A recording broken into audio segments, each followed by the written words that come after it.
Alright, this is going to be my review for Rogue One, a Star Wars story. Just came out in 2016. So again, I've been trying to watch a lot of movies that just came out this year, or last year now, 2016. This one hasn't been on people's best of list, but I really wanted to see it. You know, Star Wars movies, I've been a pretty big fan since I was a kid. My grandpa was really into Star Wars, always watched them with him, and you know, more of a Star Wars fan than a Star Trek fan. Not like diehard fan or anything, but I've always enjoyed them, always liked them. This one looked good, looked interesting. I wanted to check it out.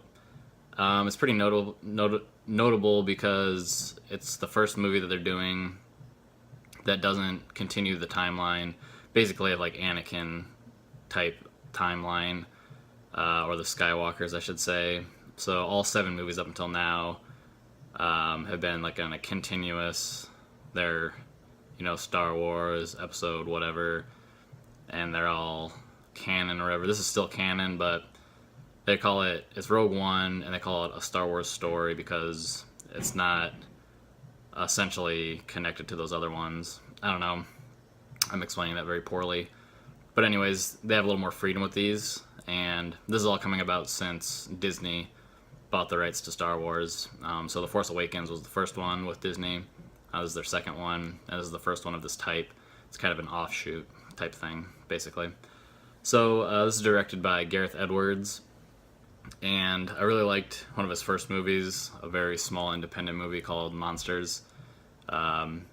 Really small budget, basically had 2 actors in it, but it was really good, really atmospheric. It was a really good independent film. And that got him, that was from 2010, and 2014 he did Godzilla, the new remake movie. Not that great. Can't remember if, you know, there's a lot of like studio interference or what. It was kind of forgettable. And then this is his next movie. So I don't want to tell like the whole plot, but I'll try to be brief about it. I just saw this today, and I wanted to record this because I thought this would be good. I heard good things, but I really, really like this movie, so I wanted to get my review in here quick, just after seeing it. So, in this movie, oh yeah, so this is actually, the setup is in the very first Star Wars film, A New Hope. There's a very brief line when they talk about the plans for the Death Star. So, you should know by now, the first movie, when they go to attack the Death Star, there's a channel, a tunnel, whatever you want to call it, channel run in the Death Star that they have to attack to blow it up. And there's a line that they say a lot of people died trying to get these plans, so they have like the full schematic plans of the Death Star and how to take it down. They say a lot of people died trying to get these plans, and this movie is about how they got those plans. And our main protagonist her name's Jyn Erso, played by Felicity Jones. I haven't seen her in anything. She's really good in this. She was actually nominated for an Oscar for Theory of Everything, the movie about Stephen Hawking. And then she was in like The Amazing Spider-Man 2, but didn't see that. So that's actually the first thing I've seen with her in it. But basically it's her story. As a little girl, her father is an Imperial scientist working on the Death Star, and then she gets kind of abandoned and left alone, and the whole plot of the movie involves her and her father and what he was involved with the Death Star, one of the main scientists. And so, actually, her father is played by Mads Mikkelsen. Was really, really good in this.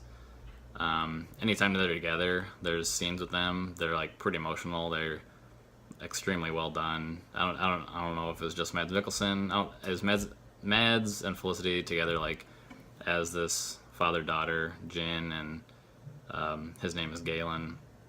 This works really well.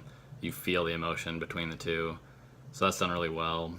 And so she's left abandoned at the beginning of the movie.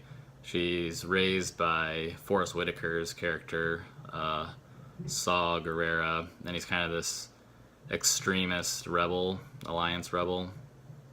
And he raises her, but we don't see that very much. but he does come into play later. And so basically they find Jin, and they need her to get in contact with Saw, who can tell them where Galen is, her father.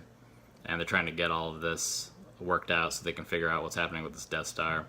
They're just getting, the Rebel Alliance is just getting these inklings of something happening, something really big happening. And the rest of it plays out trying to get the Death Star plans. Like I said, I don't want to get too much into the plot. I just kind of want to talk about some other things. One of the main characters helping Jin is Cassian Andor, played by Diego Luna. He's a pretty recognizable actor. And he's been with the Rebel Alliance for a long time, and so he's tasked with making sure Jin gets to Saw, and then trying to figure out what's really going on with, her father, the scientist, and what's up with this new super weapon. Along with Cassian is K2SO, is a new droid. It's actually a reprogrammed Imperial droid, voiced by Alan Tudyk, who's done really well. He's voiced the robot before. If you've seen iRobot, he voiced Sonny. Here he's really good. This is probably like one of the best, representations of a droid. He's very matter of fact and has some of the humor that you might expect, but just done on like a better level. I don't know. It's not as goofy and slapsticky. It's more serious, but still funny. Kind of remind me of Drax from Guardians of the Galaxy, because he doesn't get sarcasm. Kind of the same thing a little bit. A couple other, Donnie Yen is a really popular Asian actor. He's here. He's actually like a guardian of this temple. Then he becomes part of the group. Him and another guy that he's with.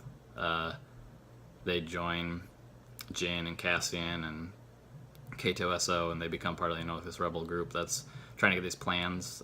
He does a really good job. He's the blind. If you've seen the trailers, he's the blind. He's not a Jedi. People might think he is.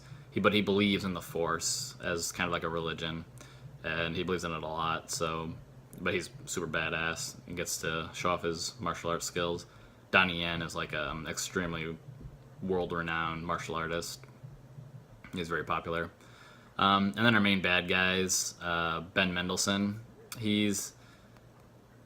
People describe him as like a bureaucrat. I guess you can kind of think of him like that, but he's also like a military guy. Orson Krennic is his character's name. Really good. They're trying to figure out where this leak came from. So basically, there's a leak of information from Jen's father, and he's trying to figure out if the rebels, what information these rebels have, and then to stop it. And that's his role throughout the film. Another guy, let's see, I mentioned Forrest Whitaker is in there, and then Riz Ahmed, who I know mostly from Nightcrawler with Jake Gyllenhaal.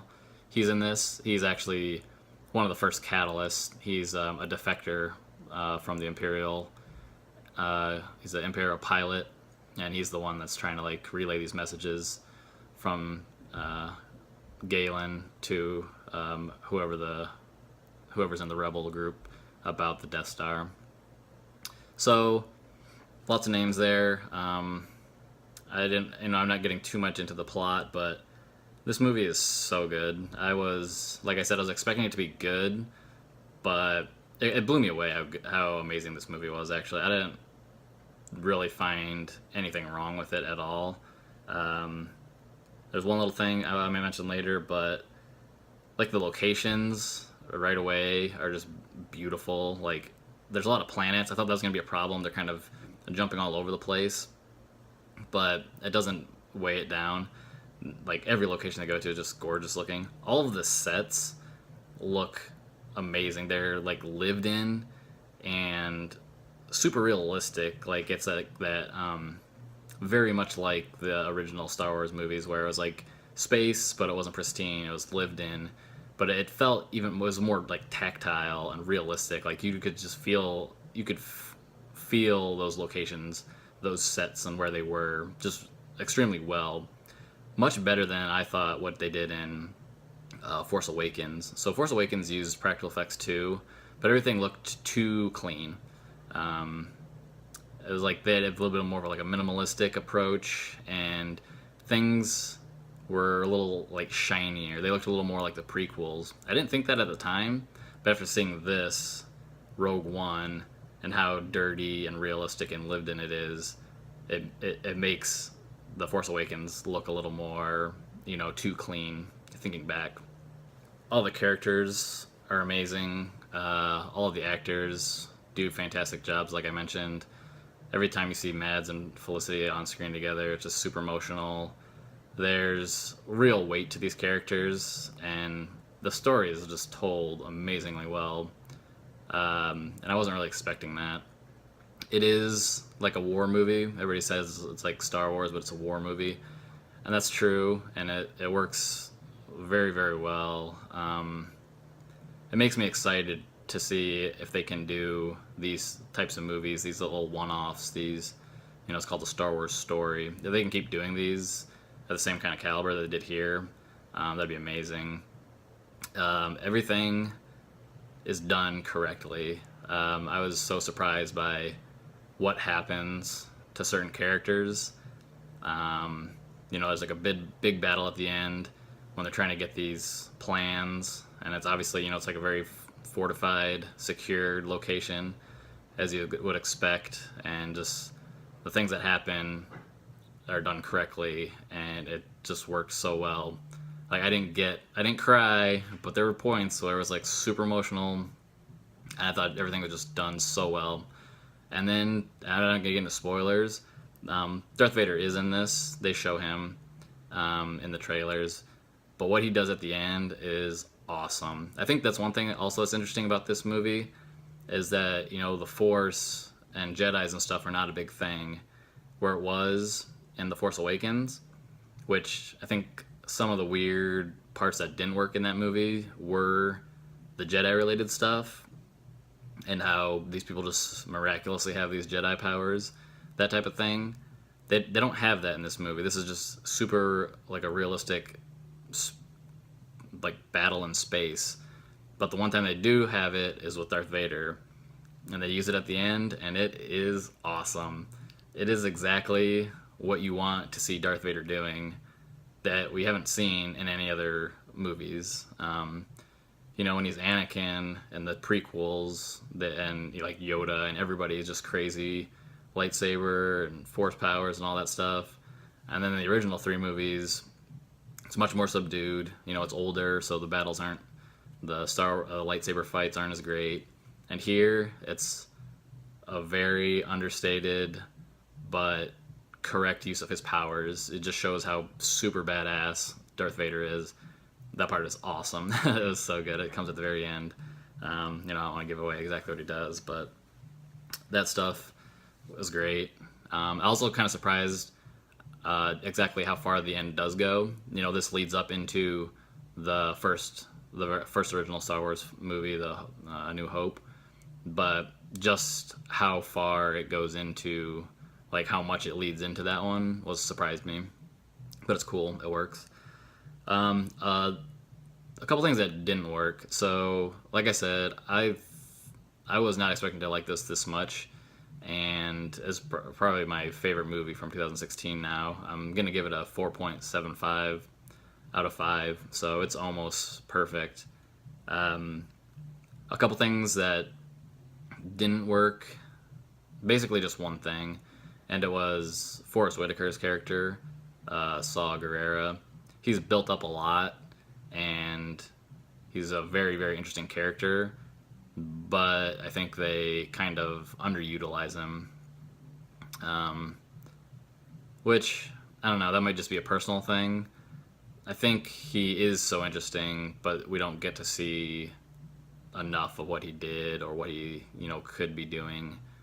I think that was just a little bit of a setback with it. That's probably like, now that I think about it, that's probably like one of my only negatives about the movie. Riz Ahmed's character, his name's Bodhi. He's the defecting pilot at the beginning.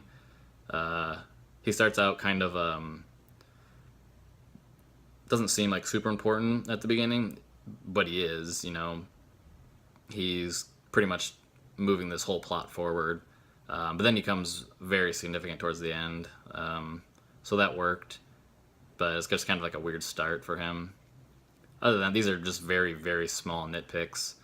I think it's kind of known by now. There's a character that is, or a couple characters that are almost completely CGI'd, brought back to life.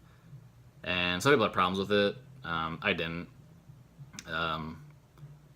There's one, this isn't a big spoiler, I'll just say it. It's Grand Moff Tarkin is one of the main Imperial guys from the first Star Wars movie. He's played by Peter Cushing, who was an old actor in the 70s when it came out, the original.